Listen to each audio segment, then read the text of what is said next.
Okay, Rich Van Tassel here on the Rich Van Tassel channel, giving you the breakdown from Sunday's games of Week 14 in the NFL season. We're going to start first with the Pittsburgh Steelers. They defeated the Cincinnati Bengals 33 to 20 in Cincinnati. Pittsburgh is up to 8 and 5. Cincinnati drops to 10 and 3. Quickly, some big news in this game. Andy Dalton broke his thumb. It appears he will be out for the season. It is just the day after now, Monday, so we'll see exactly what the situation is. I saw at least a week when it first happened, but now it looks like the end of the season, so a lot of things can change. All right, into the box score for the Steelers. Ben Roethlisberger was 30 of 39, 282 yards, no touchdowns, one interception. D'Angelo Williams running the ball 23 for 76, 3.3 yards per carry, and two touchdowns. Altogether, the team was 28 of 84, which is 3 yards per carry, and the two touchdowns, of course, by D'Angelo Williams. Antonio Brown, relatively pedestrian, 7 receptions for 87 yards. Heath Miller, 10 for 66. Marcus Wheaton, 4 for 65. Pittsburgh did not fumble the ball. They had 3 sacks, 3 interceptions. William Gay, Robert Golden, and Stephen Tuitt. The one by William Gay was returned 23 yards for a touchdown.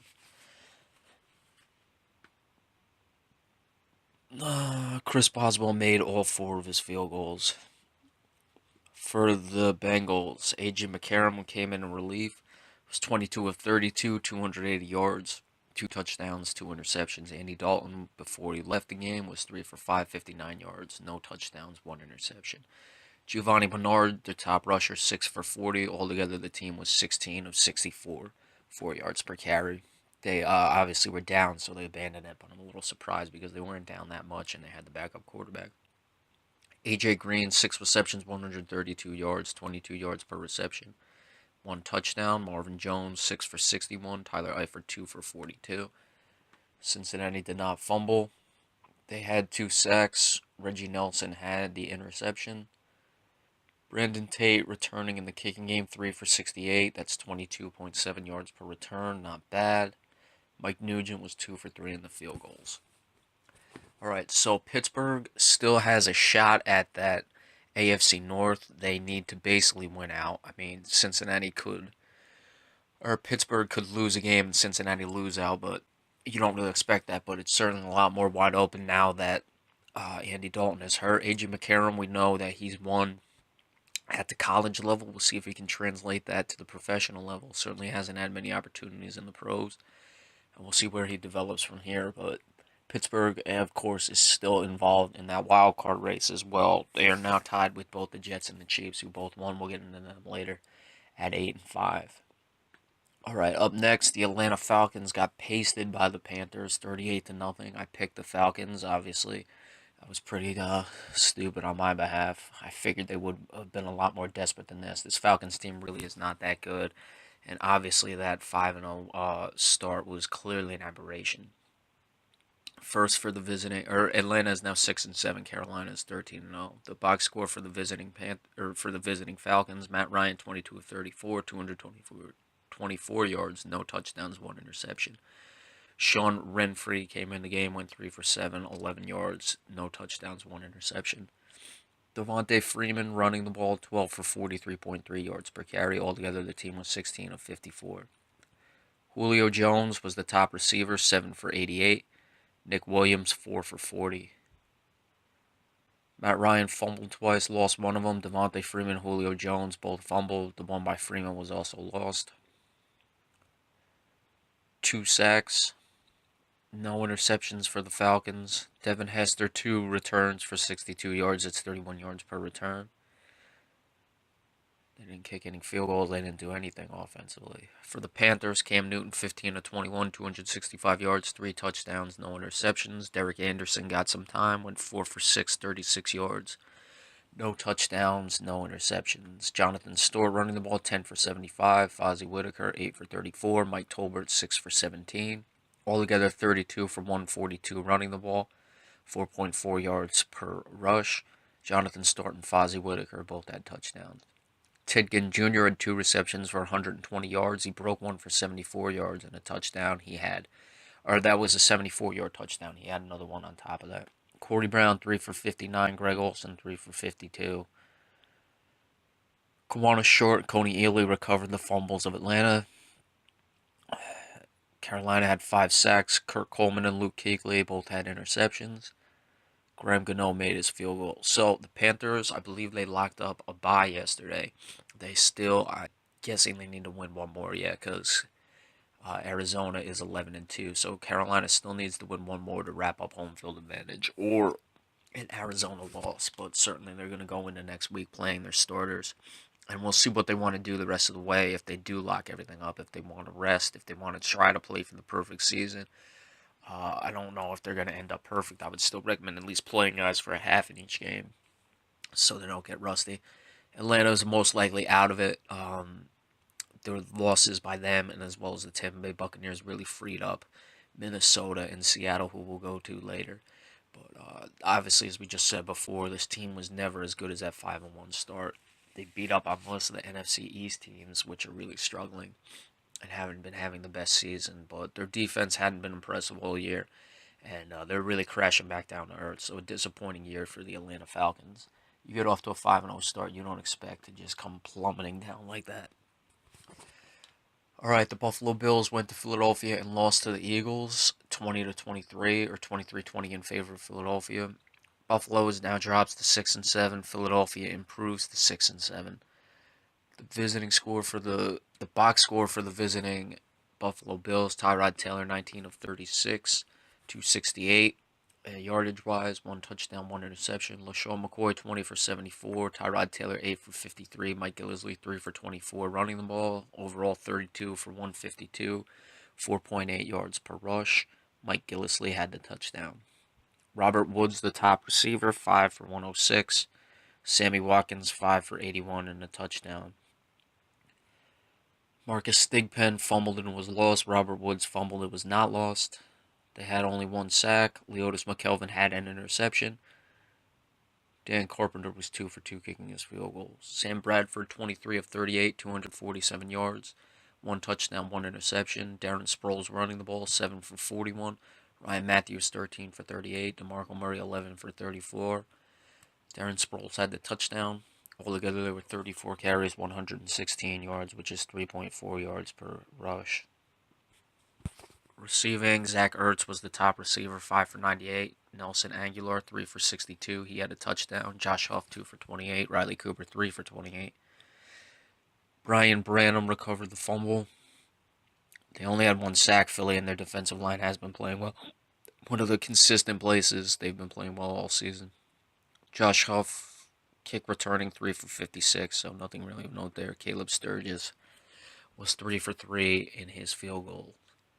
So, Philadelphia, big win yesterday. They're still right there atop the NFC East. It's going to come down to the last couple weeks, obviously, in that division. And who knows, maybe one of these teams will win out and finish above 500.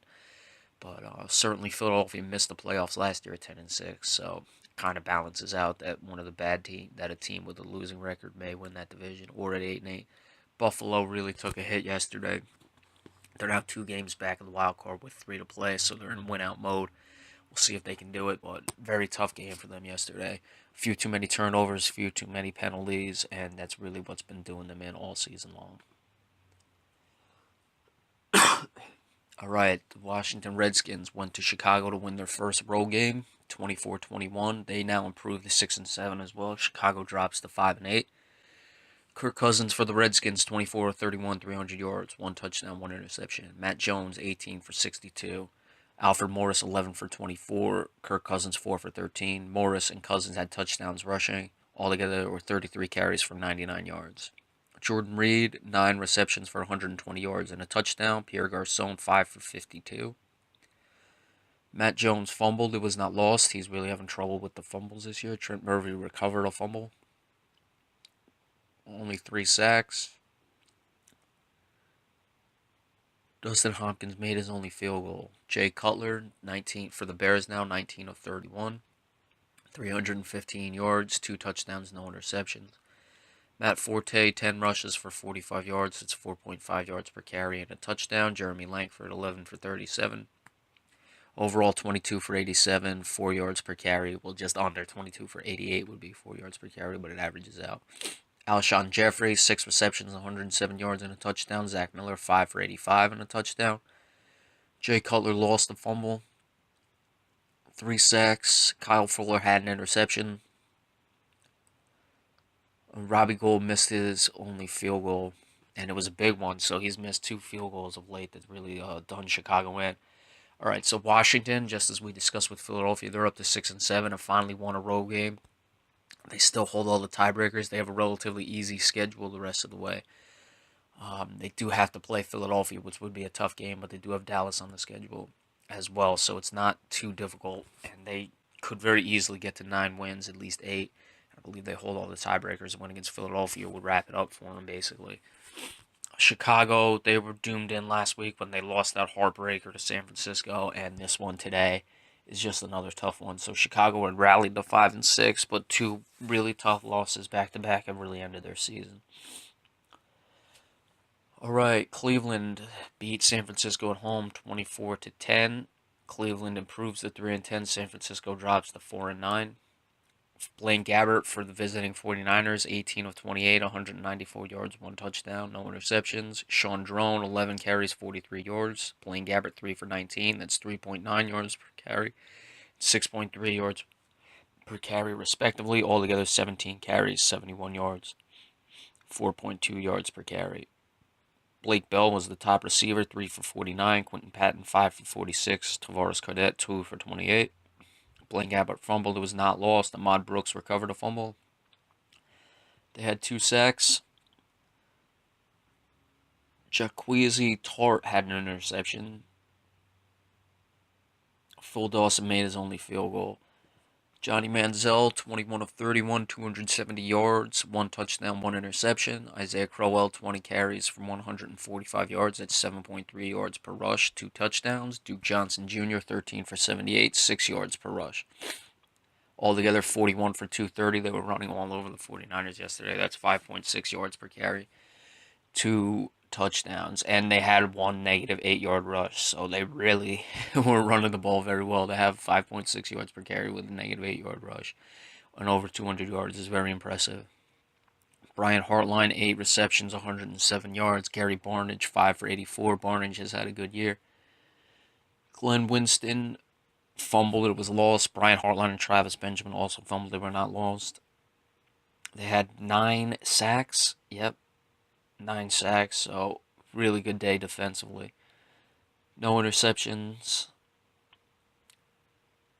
And Travis Coons was 1 of 2 kicking his field goals. So for San Francisco, went on the road. It's been a down year for them. All the losses in the offseason. They're just going to have to see who they have left for the rest of the year, what Blaine Gabbert has to offer, and they'll move on from there, moving into next season. For the Browns, you want to see what Johnny Manziel has. He played pretty efficiently yesterday. You'd like to see him keep it up. Are they going to keep Johnny Manziel? Or are they just auditioning him for future teams? We'll see. But certainly one of his better outings as a pro, and he's got 3 games left this year to really play and really show something. So we'll see what he has in store. All right, next up, Detroit went to St. Louis and lost. St. Louis ended its 5-game losing streak. St. Louis is now 5-8. Detroit drops to 4-9. Matthew Stafford for the visiting Lions, 30 of 46, 245 yards, 2 touchdowns, 1 interception. Joique Bell, 7 carries, 50 yards, 7.1 yards per rush. Amir Abdullah, 7 for 23, that's 3.3 yards per rush. Altogether, 20 of 111, 5.6 yards per rush for the Lions. Golden Tate, 9 receptions, 60 yards. Theo Riddick, 7 for 44. Golden Tate had 2 touchdowns. Matthew Stafford fumbled. It was not lost. They had 1 sack. Darius Slay had an interception. Nothing of note in the special teams games. For the Rams, Case Keenum, 14 of 22, 124 yards. No touchdowns, 1 interception. Todd Gurley, 16 for 140. He's back on track. 8.8 yards per rush, 2 touchdowns. Tavon Austin, 4 for 40. Benjamin Cunningham, 3 for 14. Altogether, 29 for 203 yards and 2 touchdowns. Kenny Britt, 2 for 35 receiving. Bradley Marquez, 3 for 32. Tavon Austin, 3 for 19. Cody Davis fumbled. It was not lost. They had 4 sacks. Tremaine Johnson had an interception return, 58 yards for a touchdown. And nothing of note in the special team game. So St. Louis technically still alive. In the wild card race, they need both Minnesota and Seattle to lose out. They need to win out. Detroit is finished for the year. It's a miracle that St. Louis actually got some sort of decent quarterback play, and lo and behold, they won the game. I mean, Case Keenum wasn't even that good. They able to run the ball effectively. Todd Gurley's really had a good season. He's been a bright spot for St. Louis. We predicted that in the offseason. And their defense has certainly played well enough at times this year. So if they can get a quarterback, they could really be in good shape. But the guys they have now are just not good enough. So they'll have to figure that out moving forward in the future. And as for Detroit, year that got away from them, they lost a few too many games early. They'll just have to regroup, finish out the string, and then be ready for next season. All right, the Saints beat the Tampa Bay Buccaneers. Really tough loss for Tampa Bay. It was 24-17 in Tampa. New Orleans is now 5-8. Tampa Bay is 6-7. Drew Brees for the visiting Saints, 31 of 41, 312 yards, 2 touchdowns, no interceptions. Tim Hightower, 28 of 85, 3 yards per rush, 1 touchdown. CJ Spiller, 3 carries for 2 yards. Overall, the team was 35 for 87, which is 2.5 yards per rush. Willie Snead, 7 for 122. Benjamin Watson, 7 for 70. Marcus Colston, 6 receptions, 36 yards for 2 touchdowns. New Orleans did not fumble. Only 1 sack, no interceptions. Kai Forbath made his only field goal. For the Buccaneers, Jameis Winston, 18 of 32, 182 yards, 1 touchdown, no interceptions. Doug Martin, 11 carries for 81 yards, 7.4 yards per rush, 1 touchdown. Jameis Winston, 3 for 24. Altogether, the team 19 for 115, 6.1 yards per carry. Charles Sims was the top receiver, 6 for 64. Mike Evans, 3 for 39. Tampa Bay did not fumble. They had 2 sacks, no interceptions. Connor Borth was 1 for 2, kicking his field goal. So Tampa Bay really took a hit to their playoff chances. They had a shot. I expected them to win this game. I thought they were going to be good enough, especially after they had beaten Atlanta to a few weeks ago, to show that they were a team that could handle big games in the playoff hunt. It was a tough loss. We knew New Orleans would be dangerous. They have talent. The year has just not been good for them. We'll see if they make changes in the offseason to the coaching staff. But certainly there is talent on this team. They just have not put it together these last 2 years. So Tampa Bay really hurt themselves. They're in win-out mode. And even if they win out, the likelihood of them making playoffs is unlikely. And New Orleans still technically alive, but their season is most likely over. All right, the Tennessee Titans got throttled by the Jets, 30-8. New York Jets move up to 8-5. Tennessee drops to 3-10. The box score for the visiting Titans: Marcus Mariota, 21 of 39, 274 yards, no touchdowns, 1 interception. Dexter McCluster running the ball, 4 carries for 12 yards. Antonio Andrews, 4 for 8. Altogether, 13 of 24 running the ball. That's not very good, and it's very surprising actually with the team and the offense they try to run. That's only 1.8 yards per carry. Delaney Walker, as usual, the top receiver for Marcus Mariota, 7 receptions, 71 yards. Harry Douglas, 3 for 65. Dorial Green-Becca, 3 for 53. Marcus Mariota actually caught a 41-yard touchdown in this game. Marcus Mariota fumbled, it was not lost.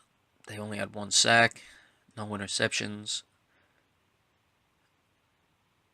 nothing in the special teams game.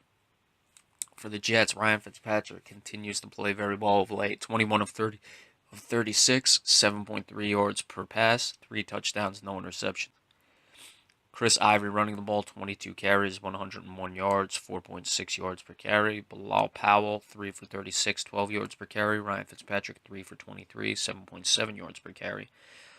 And Stephen Ridley, 6 for 23, 3.8 yards per carry. Very efficient and balanced running game. Altogether, 34 for 183, 5.4 yards per rush. Brandon Marshall, another huge day, 6 for 125 and a touchdown. Eric Decker, 7 for 74. He's quietly put together a nice season. He also had a touchdown. And Bilal Powell, 5 for 46 and a touchdown. No fumbles. I had 5 sacks. Buster Screen had an interception. And Randy Bullock went 3 for 4 with his field goals. So Tennessee, probably going to be a lot of changes to the coaching staff this offseason. Just, another poor year for them. Who knows where they're going? This team has really struggled in the past few seasons. Marcus Mariota has played well at times. He's not he's taken a few too many hits than I'd like. I'm still expect them to play him the rest of the way. I wouldn't, but they want to get him some game action. But you expect to see him come out of a game where they're losing 30-8 and they didn't bring him out, so I'm a little surprised by that. As for the Jets, very impressive win. I thought they might be a bit sluggish, especially off that big win against the Giants. And coming in against a lesser team, I expected them to pull away at halftime when I predicted the game. But they did what a good team does. They came out, they established themselves early and didn't let up. So very nice job for the New York Jets. And they're right in that logjam in the AFC wildcard at 8-5. All right, the Indianapolis Colts got hammered 51-16 by the Jacksonville Jaguars. Indianapolis now drops to 6-7. Jacksonville moves up to 5-8. The box score for the visiting Colts: Matt Hasselbeck, 18 of 35, 252 yards, no touchdowns, no interceptions. Charlie Whitehurst, 2 for 8. 8 yards, no touchdowns, 1 interception. Frank Gore, 16 carries, 60 yards, 3.8 yards per rush. Daniel Herron, 4 for 16. Matt Hasselbeck, 1 for 10. Altogether, 23 of 95, 4.1 yards per rush. T.Y. Hilton, 4 for 132, receiving the ball. That's 33 yards per catch. Dante Moncrief, 3 for 52. Zerlon Tipton, 4 for 50. Matt Hasselbeck fumbled, it was lost. Robert Mathis and Clayton Gathers both recovered fumbles. 3 sacks, no interceptions. Adam Vinatieri was 3 for 3 in his field goals. For the Jaguars, Blake Bortles, 16 of 30, 250 yards, 3 touchdowns, no interceptions. Denard Robinson running the ball, 14 for 75, 5.4 yards per rush, 1 touchdown. TJ Yeldon has been improving the last couple weeks, 11 for 62, 5.6 yards per rush, altogether 29 for 152. 5.3 yards per rush. Denard Robinson had that touchdown. Blake Bortles also rushed for a touchdown. Allen Hurns, who's having a good year this year, 3 receptions, 105 yards, 35 yards per catch, 1 touchdown. Julius Thomas, 5 for 54 and a touchdown. Allen Robinson had a 4-yard touchdown as well. Blake Bortles fumbled 3 times, lost 2 of them. Alan Branch recovered a fumble. They only had 3 sacks. Jonathan Cyprien had an interception. Rashad Green, 2 kick returns for 73 yards. 1 of them was for 73 yards and a touchdown. Jason Myers made his field goal. So you look at Jacksonville offensively, it's, you kind of wonder how they put up 51 points. I mean, they did have that kick return for a touchdown, but still 44, and you're looking at the numbers, it's a bit surprising. Jacksonville is now right back in it in that division race. They're only a game back because Houston lost. We'll get into them later. Indianapolis is now 6-7. So Jacksonville was 4-6. They lost a couple tough games, one at home to San Diego, and I thought they might have been done, but no one's really running away with this division, and this could easily also be a division as well as the NFC East, where the team is, I'm expecting at least 8-8 to win it. I don't think it's going to be much better than that, but could be a 7-9 team winning the division. So Jacksonville's still right in it. Indianapolis, I guess they're hoping Andrew Luck can come back. They've just been inconsistent all season long with Luck and without Luck. So it's really been a sloppy year this year for Indianapolis. But Jacksonville, give them credit.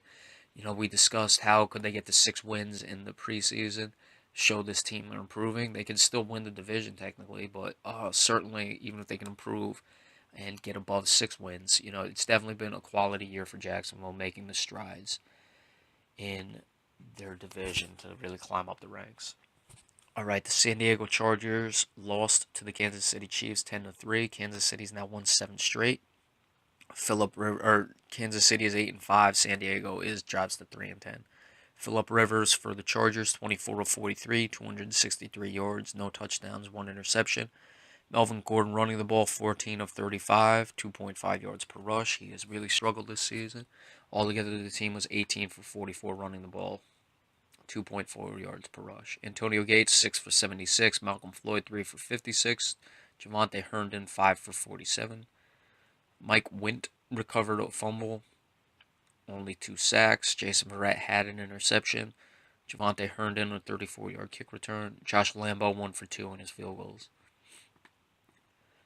Alex Smith, again, basically he's been having games like this all season. 15 for 23, 191 yards, 1 touchdown, 1 interception. So those are basically how his numbers have been. Very efficient, not throwing the ball very much. Charcandrick West, 10 carries for 54 yards, 5.4 yards per rush. Spencer Ware, 8 for 52, 6.5 yards per rush. Altogether, 25 of 150, 6 yards per rush. Albert Wilson, the top receiver, 4 for 87. Jeremy Maclin, 6 for 68. Wilson had a touchdown. Frankie Hammond lost the fumble. Alex Smith fumbled. It was not lost. They had 5 sacks. Derek Johnson, 1 interception. And Cairo Santos, 1 for 2, kicking his field goal. So Kansas City in that logjam, 8-5 with everyone else in the AFC. A lot of the teams behind them lost. So it looks like it's going to be those 3 teams going for it the rest of the way. Chiefs have won 7 straight, been very impressive. San Diego now down to 3-10, a season that got away from them. A lot of talk about whether this team's going to move. We'll get into that in the offseason. But just a bad year as they dropped to 3-10. Sometimes it really happens. I didn't expect San Diego to really be a playoff team, but I didn't expect them to be this bad. It happens, though. All right, next up, Seattle throttled Baltimore 35-6. Seattle now up to 8-5. They've won 4 straight. Baltimore drops to 4-9. Russell Wilson, 22 of 32, 292 yards, 5 touchdowns, no interceptions. Tavares Jackson came in and threw a pass. Was completed for 9 yards. Thomas Rawls running the ball 6 for 44, 7.3 yards per rush. Dewan Harris, 18 for 42. Derek Coleman, 1 for 19. Altogether, 36 for 123, which is 3.4 yards per rush. Tyler Lockett, 6 for 104, had 2 touchdowns. Doug Baldwin, 6 for 82, had 3 touchdowns. Jermaine Kearse, 7 for 74. Dewan Harris fumbled, it was lost. The team had only 1 sack. Richard Sherman had an interception. Tyler Lockett, nothing in the kick return game. Stephen Hauschka, didn't kick any field goals. Jimmy Clausen, 23 of 40. This is for the Ravens now. 6.8 yards per pass, 274 yards. No touchdowns, 1 interception. Terrence West, 5 for 16. Javoris Allen, 8 for 14. This is running the ball, 14 for 28 total, 2 yards per rush. Kamir Aiken in the receiving game, 5 for 90. Jeremy Butler, 7 for 72. Daniel Brown, 5 for 47. Javoris Allen fumbled and it was lost. No sacks, no interceptions. Justin Tucker was 2 for 2 in his field goals. So Seattle, they are really hot, really cruising right along. Losses to teams like Atlanta and Tampa Bay have really given them and Minnesota some breathing room. Seattle is still going to take their shots at the division. They have to win out, and Arizona has to lose out, but it's really the next 2 games because Seattle plays Arizona the last week. So if that goes that way, Seattle gets to 10-5, and Arizona drops to 11-4. Seattle then could win the division on the last day because they would own the tiebreakers. Baltimore drops to 4-9. We'll see what Jimmy Clausen can do the rest of the way. I expect him to get the starts. You'll see if you have a quality backup, maybe someone who could be a trading piece. So look for Jimmy Clausen to get the starts the remainder of the way for the Baltimore Ravens. All right, up next, the Raiders won 15-12. Of course, now they pick the time to win the tough games when they almost certainly can't make the playoffs, even though I predicted them. They were terrible the first half offensively. We'll get into that. Oakland improves to 6-7, 4-3 away, so they're 2-4 at home. That's not too good. Denver is now 10-3. Derek Carr, 12 for 29, 135 yards, 2 touchdowns, no interceptions. Latavius Murray, 16 for 27. Altogether, the team was 23 of 27, only ran the ball for 1.2 yards per rush. Michael Rivera, 3 for 49, had a touchdown. Clive Walford, 3 for 47. Seth Roberts, 2 for 20. Charles Woodson recovered a fumble. Jeremy Ross fumbled and was not lost, as well as Derek Carr and John Kondo recovered a fumble. Malcolm Smith had 10 tackles, so a double-digit tackle guy. And Khalil Mack had 5 sacks, all 5 of the sacks, so very impressive. Khalil Mack has really played well this year. He's on the rise. Sebastian Janikowski missed his field goal. Brock Osweiler put it up 51 times, completed 35 of them, 308 yards, no touchdowns, no interceptions. Ronnie Hillman, 12 carries for 20 yards. Brock Osweiler, 3 carries for 10 yards. The team altogether was 21 of 34, 1.6 yards per carry. So bad offense both ways around. Demarius Thomas receiving 10 for 95. Vernon Davis 7 for 74. Owen Daniels 3 for 43. Demarius Thomas and Emmanuel Sanders both lost fumbles. Brock Osweiler and Ronnie Hillman fumbled, but they were not lost. 3 sacks. Brandon McManus 4 for 5 in his field goals. So Oakland has to win out, and even if they do, I don't expect them to make the playoffs. They've shown improvement this year. Maybe they're just a year away, so certainly they can take that in the bank. I may have just been a year too soon with my prediction. As for Denver, tough loss. Or Oakland, by the way, only had negative 12 yards in the first half, so how they found a way to win. I guess Denver wasn't putting up much offensively, and you can tell they didn't score a touchdown. Denver, this is a tough loss. They dropped to 10-3. We'll see if they stick with Brock Osweiler or come back with Peyton Manning. Still in the driver's seat for that division, but they may have lost their shot at home field advantage as well as a bye. But we'll see, because now that Andy Dalton's hurt in Cincinnati, I guess that the door is open just a bit for that. We'll see how it goes. All right, the Cowboys got hammered by the Green Bay Packers 28-7. Cowboys are now 4-9. Green Bay is now 9-4. The visiting Cowboys box score: Matt Castle, 13 of 29, 114 yards, no touchdowns, 1 interception. Darren McFadden, 9 carries, 111 yards. Robert Turbin, 7 for 51. Turbin had a touchdown. Altogether, the team was 20 of 171, 8.6 yards per rush. Jason Witten, 5 for 40 receiving the ball. Terrence Williams, 3 for 38. Cole Beasley, 3 for 25. Des Bryant, 1 catch for 9 yards. Bryant had a couple drops. It was not Des Bryant's best day, and it may have been one of his worst as a pro, to be completely frank with you. No fumbles for the Cowboys. Only 2 sacks. Did not have any interceptions. And Dan Bailey didn't kick any field goals. Aaron Rodgers, 22 of 35, 218 yards. 2 touchdowns, no interceptions. Eddie Lacy was gashing the Cowboys as well as James Starks all day. Lacy was 24 for 124, 5.2 yards per rush. James Starks 11 for 71, 6.5 yards per rush. They both had a touchdown. Altogether, the team was just running all over the Cowboys. 44 carries for 230 yards, 5.2 yards per rush. Randall Cobb 8 for 81 receiving. James Jones 4 for 49. James Starks 4 for 32 had a touchdown. Richard Rodgers also caught a touchdown. Micah Hyde fumbled. It was not lost. They had 2 sacks. Sam Shields 1 interception. And nothing in the special teams game. Now, Dallas drops to 4-9. Both Philadelphia and Washington won. The Giants play tonight, so they can drop the 2 games back in that division. Still technically not out of it, but they would have to win out and need a lot of help. Green Bay now really looking to assert themselves. They played very well running the ball, so they've established that. They got Eddie Lacy going, which has been a big topic of conversation this whole year.